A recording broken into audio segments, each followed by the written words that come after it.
Good morning students. मैं doctor Dharmendra Sharma, सह आचार्य इतिहास विभाग, सम्राट पृथ्वीराज चौहान राजकीय महाविद्यालय भीम। हमने अपने पहले जो वीडियो में बीए पार्ट 3 के स्टूडेंट्स के लिए सेकंड पेपर, जिसका सेक्शन बी है, उसमें 2 पेपर हैं। सेकंड ए और सेकंड बी। सेकंड बी में हमने अफ्रीका और एशिया में साम्राज्यवाद, इस पर चर्चा की थी। उसी वीडियो के नेक्स्ट भाग में है अफ्रीका का विभाजन। अफ्रीका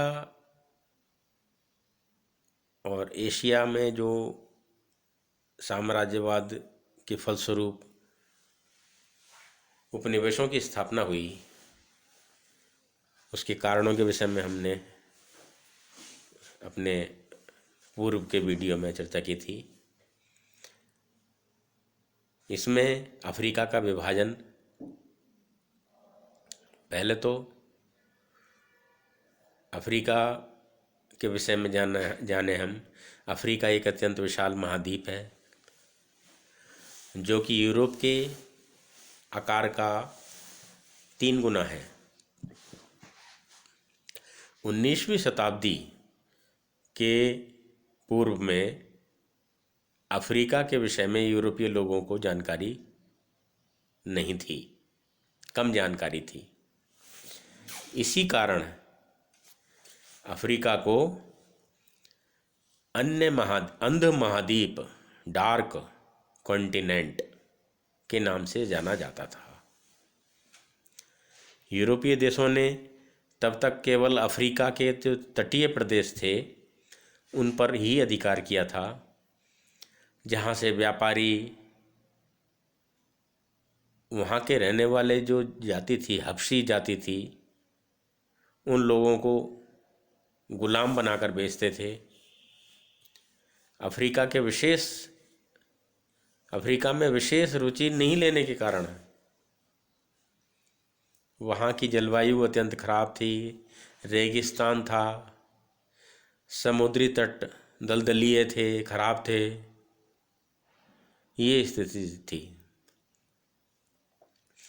अफ्रीका जब तक एक अंध महाद्वीप बना रहा, किसी ने उसमें विशेष रुचि नहीं ली। लेकिन धीरे धीरे स्थिति में परिवर्तन होने लगा और लोग अफ्रीका की ओर आकर्षित होने लगे। सन 1843 ईस्वी में तक, मान लीजिए, अफ्रीका के मात्र 10% भाग पर यूरोपीय जो देश थे उनका अधिकार था। किंतु 1843 से 1890 तक के काल में अनेक साहसिक खोजें हुई, संपूर्ण अफ्रीका की यात्रा की गई, नए नए प्रदेशों का पता लगाया गया, नए नए प्रदेशों की खोज हुई। अफ्रीका में विभिन्न जो क्षेत्र थे, इनकी खोज करने में मिशनरियों का भी प्रमुख योगदान रहा। अपने धर्म के प्रचार के लिए धर्म प्रचारकों ने ऐसे प्रदेशों की यात्राएं की थी जो दुरूह थे, बिल्कुल, जहाँ रास्ते नहीं थे, कोई सुविधाएं नहीं थी जहाँ जाने की। इनमें वार्थ, नाक्टिगल और वोगेल ये अन्वेषण करता थे, रिसर्च करते थे। इन्होंने सहारा और सूडान के जो क्षेत्र थे उनको खोजने में सफलता प्राप्त की थी। इनके अलावा ग्रांट, स्पेक, बेकर आदि जो बड़ी झीलों को खोजने में सफल रहे थे। लिविंगस्टोन ने जाप्सेवी नदी के द्वारा यात्रा की और विक्टोरिया और नियाजा झीलों का पता लगाया, घाटी की खोज की। लिविंगस्टोन के अफ्रीका में खो जाने के कारण 1874 ईस्वी में उसको ढूंढने के लिए स्टैनली को भेजा गया। स्टैनली ने कांगो की घाटी का पता लगाया और वहाँ की जो प्राकृतिक संपदा थी उसके बारे में जानकारी प्राप्त की। स्टैनली ने अपनी खोज के विषय में लिखा, थ्रू द डार्क कॉन्टिनेंट, एक उसकी किताब है, पुस्तक है उसकी, वो प्रकाशित हुई जिसने अफ्रीका की संपूर्ण यूरोप में चर्चा का विषय बना दिया। अफ्रीका में जानने लगे, अफ्रीका को जानने लगे यूरोप में। इस प्रकार अफ्रीका एक अंध महाद्वीप नहीं रहा, अब वो डार्क कॉन्टिनेंट नहीं था, क्योंकि यूरोपीय देशों को वहाँ पर अधिकार करने की प्रतिस्पर्धा आरंभ हो गई थी। अफ्रीका का विभाजन, यूरोप का प्रत्येक देश अफ्रीका के क्षेत्रों पर अधिकार करने के लिए प्रयासरत था, उत्सुकता थी उसमें। इस दिशा में सर्वप्रथम बेल्जियम के शासक लियोपोल्ड ने प्रयास किया। उसने 1876 ईस्वी में अपनी राजधानी ब्रुसेल्स में अफ्रीका के विषय में विचार विमर्श करने के लिए एक अंतर्राष्ट्रीय सभा का आयोजन भी किया था, जिसमें अफ्रीका के विकास के लिए एक अंतर्राष्ट्रीय संस्था की स्थापना की गई। इस संस्था का अध्यक्ष बेल्जियम के शासक लियोपोल्ड को ही बनाया गया। यह संस्था अपने उद्देश्यों के अनुरूप कार्य नहीं कर सकी और प्रत्येक देश अपने उद्देश्यों को प्राप्त करने के लिए अफ्रीका में हस्तक्षेप करने लगा था। इस समय बेल्जियम के शासक लियोपोल्ड ने स्टैनली की सहायता से कांगो के एक विशाल राज्य की स्थापना की थी। बर्लिन सम्मेलन, बेल्जियम के सम्राट लियोपोल्ड द्वारा जो कांगो के राज्य की स्थापना करने के साथ ही यूरोप के राष्ट्रों द्वारा अफ्रीका के क्षेत्रों पर अधिकार करने की प्रक्रिया प्रारंभ हो गई। अतः अफ्रीका के विभाजन की रूपरेखा तैयार करने के लिए नवंबर 1884 ईस्वी में एक सम्मेलन का आयोजन किया गया। यह सम्मेलन फरवरी 1885 ईस्वी तक चलता रहा। इस सम्मेलन में स्विट्जरलैंड और इसके अलावा यूरोप के सभी प्रमुख जो राष्ट्र थे उन्होंने भाग लिया था। अमेरिका भी इस महत्वपूर्ण सम्मेलन में शामिल हुआ था। इस सम्मेलन में एक जनरल अधिनियम तैयार किया गया, जनरल एक्ट बोलते थे उसे, सामान्य नियम, जिसे बर्लिन अधिनियम कहा जाता है। इस बर्लिन अधिनियम के द्वारा कुछ बातें तय की गई, कुछ शर्तें तय की गई, जो कि निम्न प्रकार मानी जाती हैं।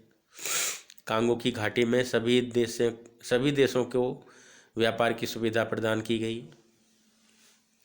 क्योंकि कांगो घाटी की नई खोज हुई थी, तो वहाँ पर कौन व्यापार करे, किस देश की संस्थाएं वहाँ पर अपना व्यापार नियंत्रण के लिए अपने केंद्र स्थापित कर सकती हैं, ये निर्धारित किया गया। तो कांगो घाटी में व्यापार पर नियंत्रण हेतु एक अंतर्राष्ट्रीय संस्था की स्थापना की गई। 3 नंबर, कांगो स्वतंत्र राज्य पर अंतर्राष्ट्रीय अफ्रीकन सभा का आधिपत्य स्वीकार किया गया। नंबर 4, नाइजर नदी के ऊपरी भाग पर और इंग्लैंड और निचले भाग पर फ्रांस के प्रभाव को स्वीकार किया गया।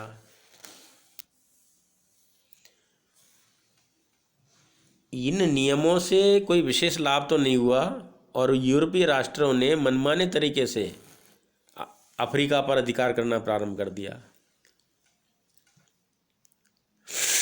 अतः बर्लिन कांग्रेस 1884 ईस्वी के बाद अफ्रीका का विभाजन तीव्र गति से हुआ। पुर्तगाल और अफ्रीका, अफ्रीका में अधिकार करने की प्रतिस्पर्धा में पुर्तगाल ने भी भाग लिया।